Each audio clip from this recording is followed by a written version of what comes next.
And welcome back, guys, to Mom Fest. I'm Alana Kafitz, your host, founder of Mom Halo, and creator of Mom Fest. I'm super excited to have you here tonight on night 2 of Mom Fest Spring 2021. It is 8:30, and we are about to start our soul work. And I'm super excited because my good friend, Lisa Chang, Canada's It Girl, is about to join us. I'm just going to give you a little bit more information about who she is.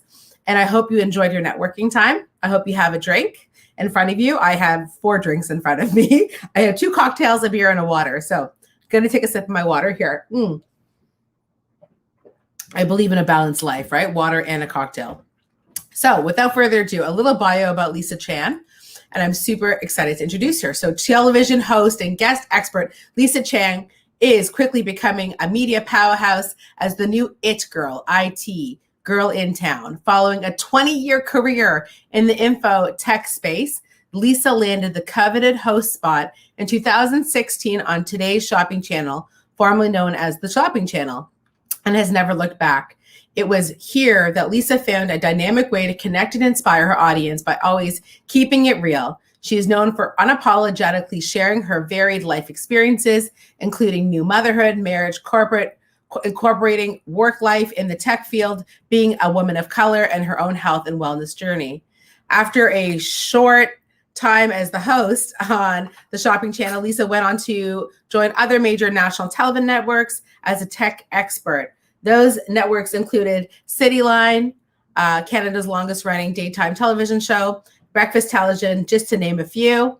Here, she would put her deep knowledge of tech to good use. Lisa comes from working for some of the biggest global tech brands like Best Buy, Samsung, Canon, and Apple, where her passion for diversity in tech and kids in STEM to find ways to empower her audience to embrace technology in a way that makes life efficient and easier. So as a influ expert, Lisa's additional credits include digital content creation, blogs and articles, written and keynote speaking. She's done this kind of work for big brands in the tech and lifestyle space, and she is joining us tonight. We are going deep with my good friend, Lisa Chang. Let's welcome her. Woo!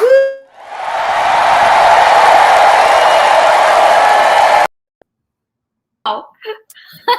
Hi. Hi, babe. That's a big audience we have. You like that? I love that. Thank you for the intro. There you go. Well, this is Lisa Chang, everybody. I'm super excited to have her here. Hi. Hi, Lisa. Why don't you I just read like literally your long bio and I loved it so much. I know your story. I think it's so amazing and I can't wait to go a little bit deeper. But why don't you just share a little bit today, a little bit about yourself, Lisa? And I'd love for everyone to get to know you. I mean, sure. I'm Lisa Chang, as everybody knows. I've been, as you mentioned, in the tech space for the last 20 plus years. So, I worked a number of varying positions after I graduated university. But where the tech career all started was actually at an electronics retailer by the name of Future Shop, which was formerly Best Buy. I was actually just a floor manager at Future Shop. That's where I met my husband 20 years ago. And we've been together ever since. And my career has sort of taken me through, as you mentioned, working for big brands like Samsung, Canon. And while I was at Canon, I worked there as an account executive, as you know, Lance. And the Shopping Channel was one of the accounts that I had managed while I was there. Yeah. And sort of in my later years at Canon, I got pregnant. I went on mat leave. The camera industry was changing drastically. People weren't buying cameras like they used to. And so the market was changing. And so when the market changed, accounts changed. Now, the Shopping Channel was also going through a major brand restructuring. We had a phenomenal relationship. And they kind of, they contacted me and said, hey, why don't you come in for an interview and so forth. And we were looking at maybe bringing me in as a business consultant. But one thing led to the next, and we're going to talk about this today. And the universe had other plans for me. And after several meetings with them, we decided that I was going to take the big leap into media and become a host with the company. And over the last, 5 years, I have really dabbled into what my role in media has looked like. So I'm no longer at the Shopping Channel. I've found my voice in networks like Cityline and Breakfast Television and CTV, talking to kids and women and moms about all things tech related. And as we know, tech is in everything. We're using technology right now to reach the masses and to stay social again. And so it's been such a tremendous career, but it's taken a lot of guts in between. I'm a mom of a 5-year-old, happily married, here in the house in quarantine like everybody else. So yeah, that's kind of me in a nutshell, but there's so much more. There's so much more. And that's why I love Lisa so much, because Lisa was one of those women that her and I became friends about 5-6 years ago. I was working at Canon with Lisa, and she's just the most soulful person. Her soul spoke to me. And when we had this idea of doing this theme, body, mind, soul, Lisa was the only name that came out, being like, let's go deep on a conversation about soul with Lisa. She's a notable woman. She's so articulate and beautiful and cool and interesting. So we're going to go a little bit deeper, which I know is not typically how you speak publicly, but because we're friends and we have a nice candor, I figured we could go there. So Lisa, I want to take you back a bit in your life, and I would like everyone to hear a little bit about your journey, starting sort of from childhood, where you're from, your cultural roots and stuff like that. And because we're sort of on the heels of Mother's Day during this global pandemic, these are hard moments shaping us. I was wondering perhaps if you can discuss a little bit about some hard moments that you have encountered in your life that help maybe bring you to your soulfulness. For sure. I grew up in a very normal, what seemed a normal home from the outside. In the suburbs. I was born here in Toronto. My parents immigrated here to Canada in the 70s from Guyana, which is in South America, but considered a Caribbean country. My parents were actually arranged. So that is a big part of, I guess, who I am, and the way that I was raised was to always kind of listen to your family, put their needs in front of your own. So that's exactly what my parents did. They listened to their families and they found each other, and then they came here and they started building a life on borrowed money. So, hard work and, work ethic was something that was incredibly ingrained in me from the minute that I can tell you I've known myself. I've always recognized the way that my parents pinched pennies, the way that they saved, the way that they, brought the rest of their huge families over to Canada and started them up so that they could live a successful life. And the way that they saved to educate my sister and I as well. So those were always, in the back of my head. But, I did tell you, Alana, that we were absolutely going to go deep, and I was going to share things about myself in this event that I have never shared. And I did grow up in a home that, had quite a bit of very severe domestic violence within its walls. And the more that I speak openly about that, the more that I realize that that's actually not as uncommon as I think.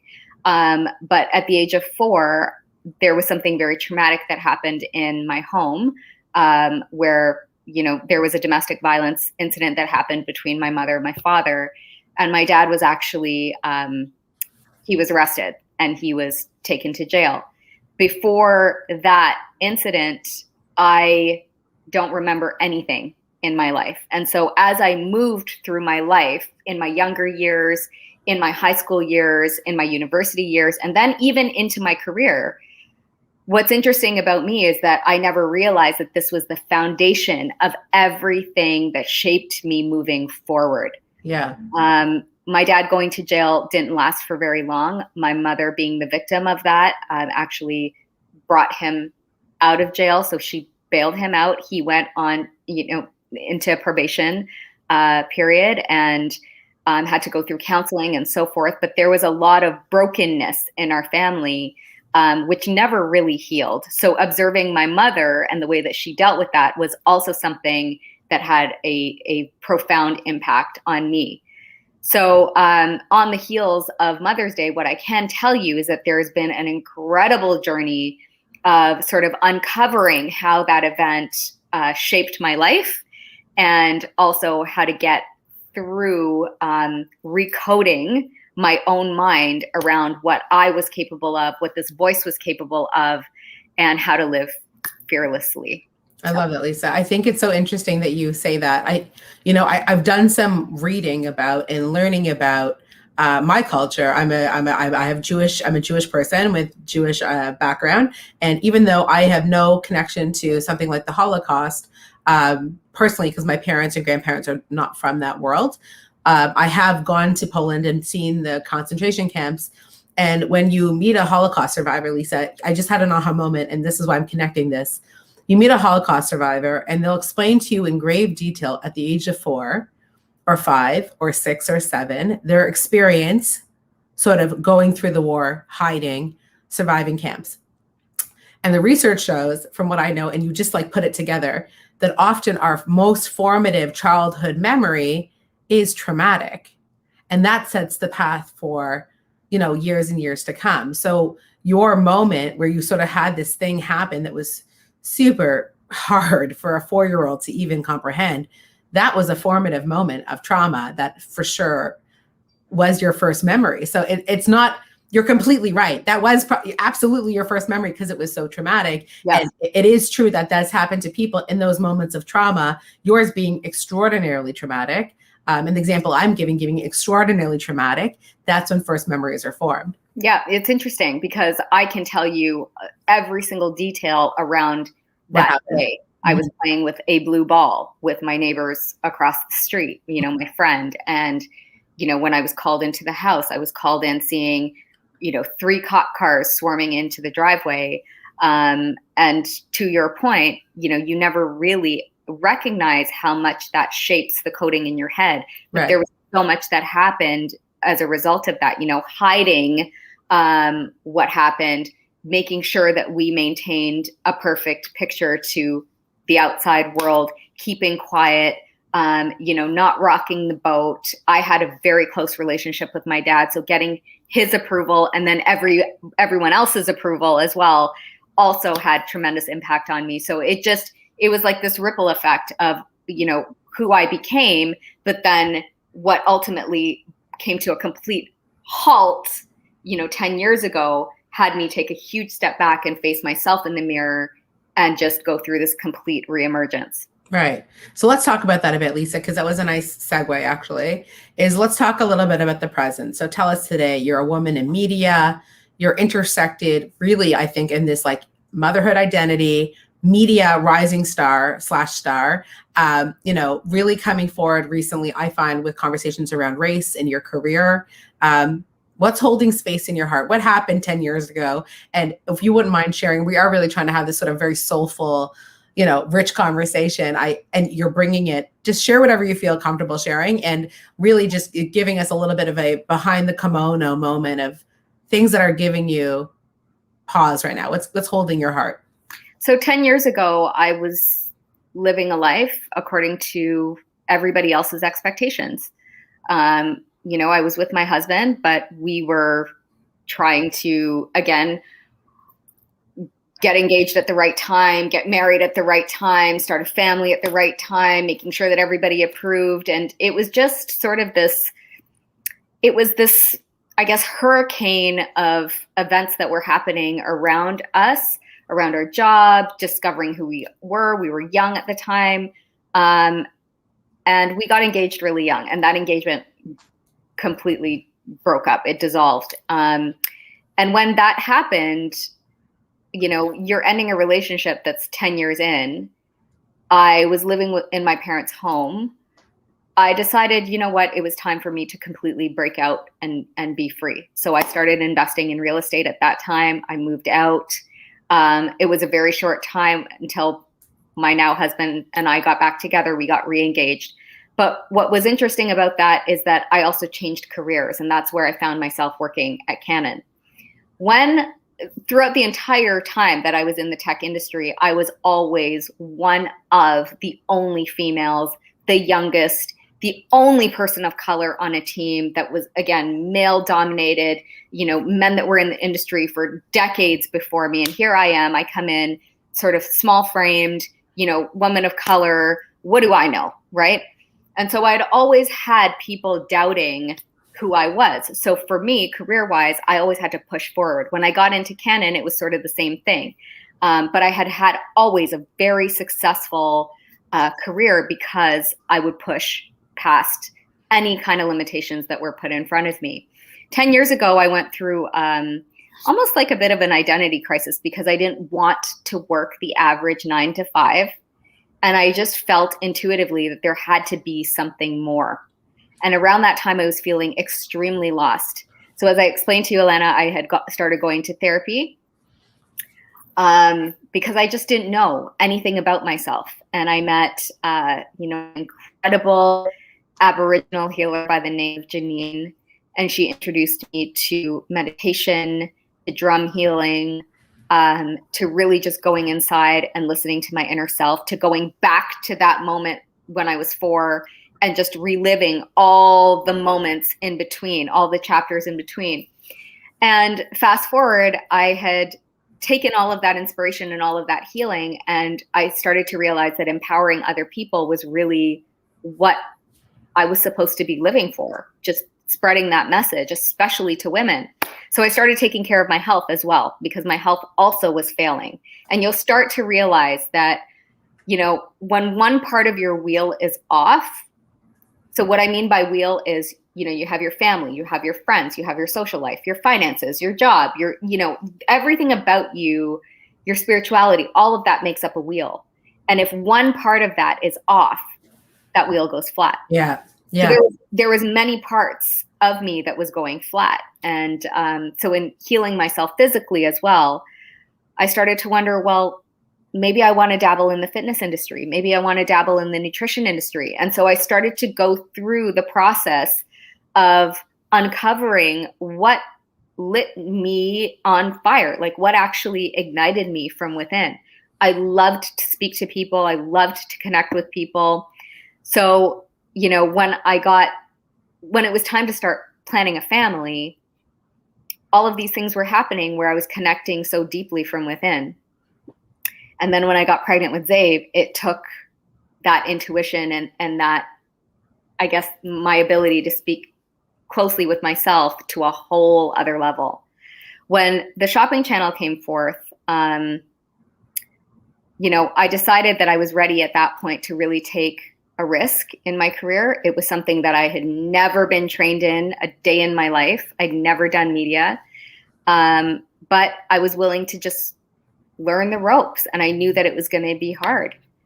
But again, coming into an environment where there's not a whole lot of people that look like you, you start to realize that you're going to have to really push the gas here and perform harder than the person standing next to you in the same role.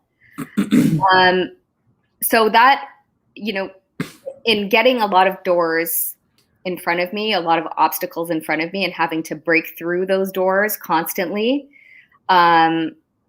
is really where I started to find my voice, and really where I started to see, where things were systemically broken. Right. And what I was no longer willing to put up with. I mean, I had heard so many things in my career about, people's perception of me, what I could bring to the table. And it was always me sort of having to prove something different. So with media, what I realized is that this voice that I have, it's mine. It's not anybody else's. And, it's not anybody else talking. It's me. It has to be from here. It can't, so often we get stuck up here and we have all of these messages going on in here about what everybody else is saying, what yourself is saying, what your fear is saying, and that either shuts you up or you're speaking something entirely different than what you actually believe. I'm a big believer that if you go here and let that come through here, that will only lead you down the path of success. So what I realized in being on a public platform is that comes with so much responsibility that you can only align yourself with whatever message you're trying to share. Yeah. And it has to be authentic all the way. Amen, sister.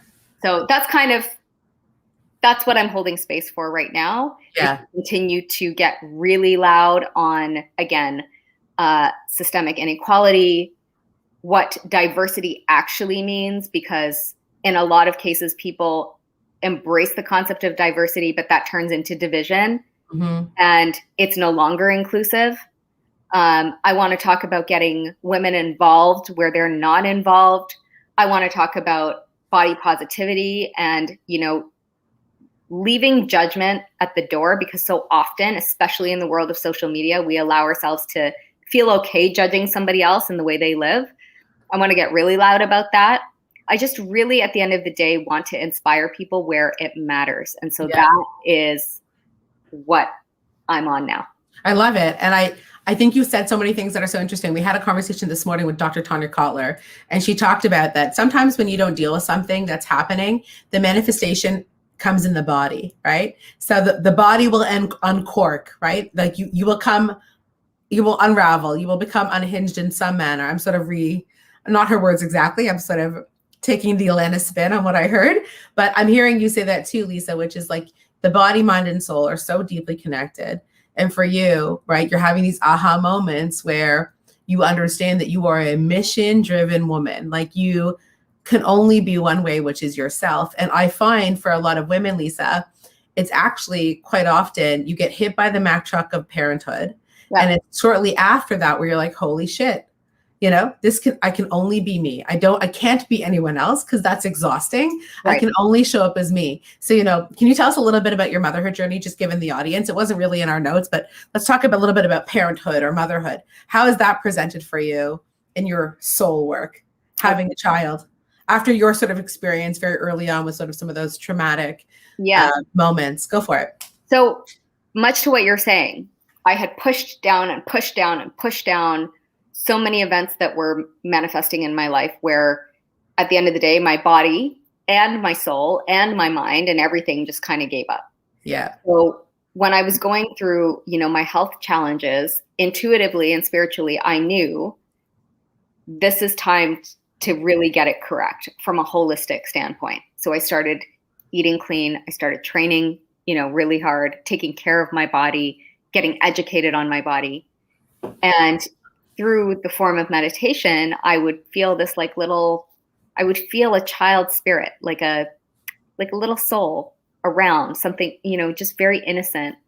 And I started to feel whispers around, get ready because your journey toward motherhood is going to start soon. And so I wanted to make this vessel very clean to carry a child. So when I got pregnant with Zave, I wanted to stay committed to that and always keep his health and his, development front and center. So from before I even conceived, his well-being was always at the top of my mind. And it was a commitment that I made to him. While I was pregnant, there was still healing work that I had to do. And what's interesting about my pregnancy journey is that where some people would get sciatica or, other health challenges, I developed vertigo during my pregnancy. And wow. I remember that. I actually remember that. Yes. I remember that. It was bad, like really bad. And I remember, again, Janine, who was very involved in my life at the time, she's like, you got to understand that, your body is cleansing. And so what's happening is you've gone through so much work. It's like somebody is literally like swirling a vase around, and you need to purge all of this mess that's coming out in order for you to cleanse that. Absolutely. And allow this life to come through. So when Zave, was finally born, my water broke in a mall here in Toronto, and he came really, really fast. But when we brought him home, Alana, I'll tell you, I have never felt so lonely and so lost. Oh yeah. In my entire life. I remember in the first couple of weeks, I was literally like calculating in my head, okay, so it's going to be just like another 10 years until he's independent and I can get, some form of freedom back. Like, how am I going to afford this baby? Like, there's so many things that are changing. And I felt like a complete fish out of water, but totally in love with him at the same time. Yeah. It took me, I would say, a good year until I started feeling like myself again and back in my skin. Mm-hmm. And it was at that time that this massive career change happened. Right. So I feel like, God doesn't make mistakes. And I had to sort of go through embracing motherhood in order to be ready for the next chapter, which was going to be my career and sort of a new baby too. I love that, Lisa. I think you're touching so many relevant points. I actually just anecdotally, I actually was writing about this on Mother's Day, but I never actually shared it. Was that when I had Elias, my first child, who will be 5 in September? I remember he was 6 months old, and I remember rocking him to bed, like rocking him and doing his story and putting him to sleep, and being like, "Holy shit! I've only done this for 6 months. How much longer do I have to do this for?" How many more rockings and bedtimes I was having. And I remember like, those early days, I call it the early days haze, sort of like, it's really this tightrope between like loving it and hating it, right? Yeah. And when you're talking about Janine telling you that you were, swirling the glass, there is no bigger swirl than the reality of motherhood to really shake things up. So to me, it's not surprising that you came through motherhood to sort of this very soulful, heart-opening motherhood journey to be like, oh my God, I want more. I can do more. I am more.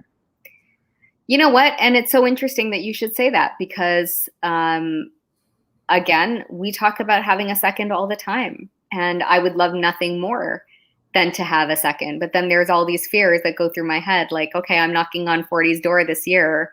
Is it too late? Have I waited too long?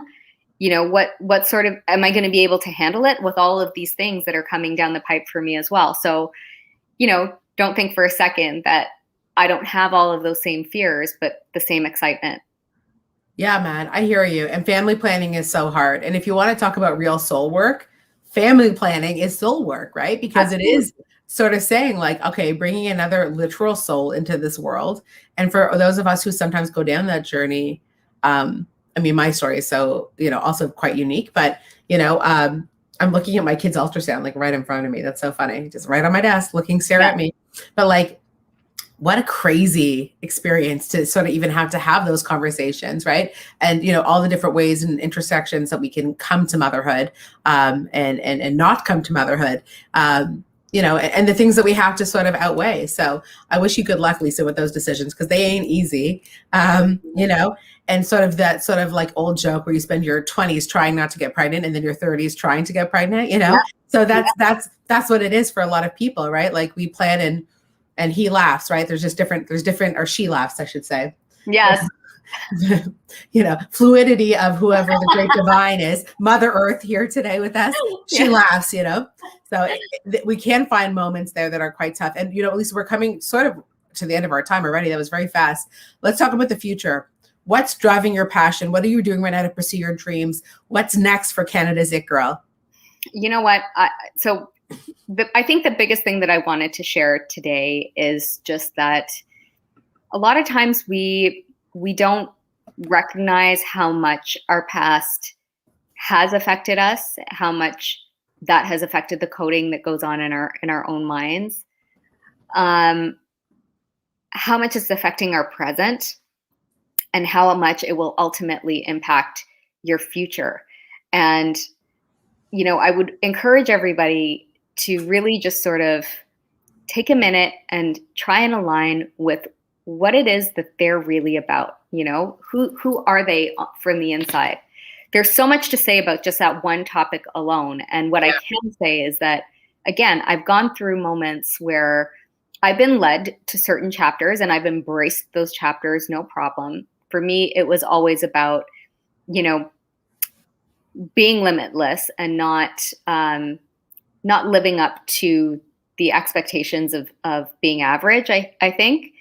In more recent years, I've had a lot of people just sort of doubt me, like very openly. And I've had to find my own belief system in myself. I've had to be my biggest advocate.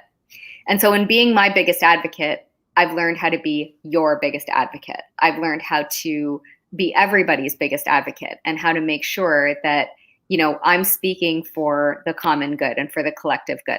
So where I'm going right now, it's all about empowerment. It's all about, how to make sure that people are living their best lives. A year ago, I started working completely for myself. I came out of the corporate life. And I can tell you that there was a lot of work that was done in the background over the last 3 years in order to get me to the point where I was ready to leave. But now that I have left, I have never felt so free in my entire life. But again, you have to get your wheel complete. You have to do the spiritual work. You have to do the physical work. You have to embrace your life from a holistic level. Relationships, heal those relationships. Losing my dad was one of the most traumatic things that I have been through. And that only happened 3 years ago. But that also unlocked this whole piece of a pie for me that I had never touched before. And that all led to my past. So again, doing all of that work to make sure that your wheel is constantly running is the most important thing that you can do. And you will realize that once you do that, the universe and you become just so aligned, and everything is just so in flow from there. I love it. But owning your voice, I'm going to say, is so key. And it's something that I think is one of the hardest things for people to do. I mean, I couldn't agree more, Lisa. As it was when I found my voice through this community, Mom Halo, that things really catapulted for me. And there were moments where I'm totally resonating with you that and today, 2021, where audio is taking, podcasts are taking, Clubhouse is taking, literally your voice matters so much more than ever. As a woman of color and somebody who's in media, who's a mom and an advocate for STEM, technology, being really a very unique person in the entire industry, your voice fucking matters, and the way you use it in the story you share matters. And we're so happy you're able to share it with us here today. I think we might have some questions from the audience. If anyone wants to ask Lisa anything or me, we have this little comment thing. We're on StreamYard, which is a little bit different than Hopin. So your voice matters. That's what it says. Thank you, Mikey, dropping the gems there. We're getting lots of positive comments, Lisa. I know you can't really necessarily see them. I can't see them, but I wish I could. I know we're not getting served up, but we can definitely share it later. Lisa, if there's one piece of wisdom you want to share, if there's one piece of wisdom you want to share about anything you're thinking or feeling right now on the topic of soul or your work, or something you just wanted to leave on a parting note, what would you, Tanisha Smith says she loves you. That was the note from Mikey. I love you too. I love you too, Tanisha. Is there anything you want our audience, our listeners, our fans and friends to hear? Parting message, words of wisdom, words to live by, something you want them to if they were to take away one thing, what do you want them to hear? Sure. First and foremost, I grew up as a child with everybody around me thinking that I had a hearing problem because I didn't speak. And then I moved into my younger years speaking, but there was somebody else's voice in my head. That moved into my adult years until I stopped speaking again and I had to go internally. And suddenly I jumped off a cliff and now I'm using my voice for a living in a public way. I'm going to ask everybody today to just tap into their mind and their soul and their heart and know who's speaking, who's in there, who is speaking to you. Yeah. Is it you? Is it somebody else? Is it someone you want to be? Is it God? Who's speaking to you? Because oftentimes what's going through your mind is not the voice that you necessarily want to hear. You've got to tap into the voice that's in your heart. Yeah, and just when you're able to own this in every aspect of your life, I am telling you, you become limitless. Period. Yeah, I love it. We've done a lot of very deep conversations in the last 2 days. And I think you just really helped us sort of come over this next piece, which is, the architecture, the foundation of the soul sort of is the legs of all the rest of the pieces, right? So do the work, whatever that means, and find your tribe of people who can help you do that. We love you, Lisa. I think we have time for 1 or 2 questions from the audience. Ksenia, do we have any questions or comments we want to bring forward for Lisa? Let's see what we got. I mean, we literally just scratched the surface. Just scratched the surface. Okay, fine. If somebody wants to find Lisa, how do we find you? I have your deck that I love that you built for you. Entrepreneur on her own, doing her own thing. If somebody wants to find you, where are your social channels where somebody can find you? Website, So, Instagram? across the board, I am at Live with Lisa Chang. And again, I'm going to start getting very vocal around all the things that we talked about today, but in a much deeper way, you know, and just find a way to truly connect with the audience across Canada. Of course, you can find me at Cityline, at Breakfast Television, or CTV across the board. But yeah, Live with Lisa Chang, that's it. I love you, Lisa. I wish you so much good luck and all of your amazing endeavors. We're going to call it because we actually have to move on to our next section, but I love you so much. I wish you so much luck with everything going on. And if you don't already know about It Cosmetics, just for a little plug, It Cosmetics is the brand that Lisa actually is. I think you're the ambassador for, right? Yes. You're the face of it, literally It Cosmetics. I've actually been gifted by Lisa It Cosmetics, and I've been using the product, and just like, you know, I get to work with amazing brands in sort of the cosmetic industry. I've worked with amazing brands like Sahajin and now you guys, and I really, really am enjoying the product. So I think we have on the auction actually that's coming live later. Later. I love that. It's a big bundle. I love that. Lisa, I love you so much. Love to your whole family and to Zave. And we can't wait to see what comes of your career. And thank you for being so honest with us and bleeding with your heart and your soul with us today in front of our audience. I love you so much. Doing it again. We love you more. Bye. Bye, Lisa. Bye.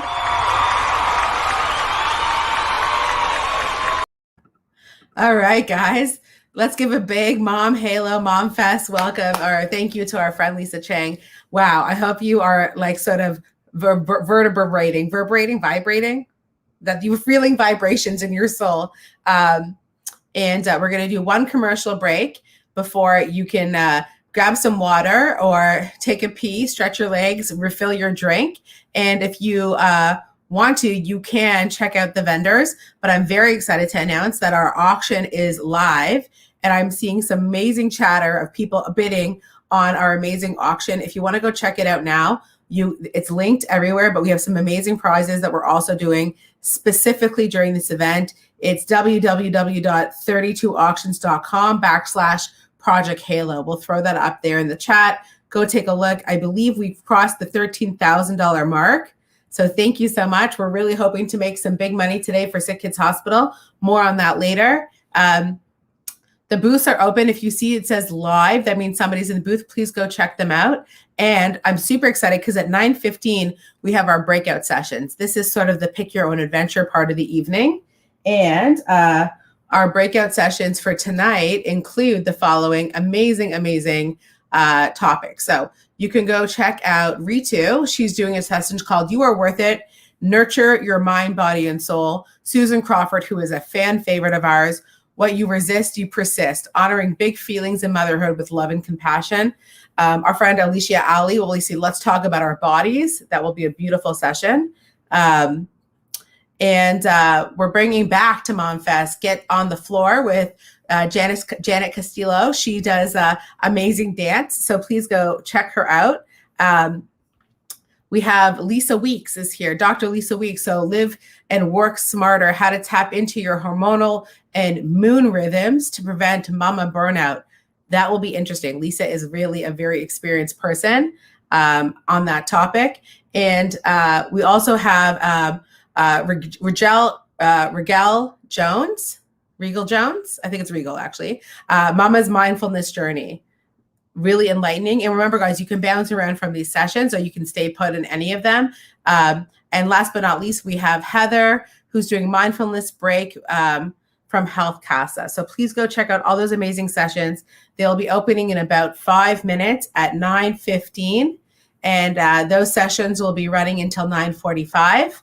And then at 9:45, we're going to coming back here. We're going to be switching gears to the next portion of our night, which is our silent auction / live auction and support of sick kids. I will be talking to 3 amazing families of sick kids about their experience and their stories. And we hope this just helps bust open your soul in a way that's super meaningful. Go check out the auction. Please go pick a session or sessions and bounce around. Go check out any vendor booth that's open, and I will see you back here 9:45 for In Support of Sick Kids live conversations, our amazing, amazing auction. I cannot wait to share with you some of the items we have. Thanks, everybody. Have fun. Bye.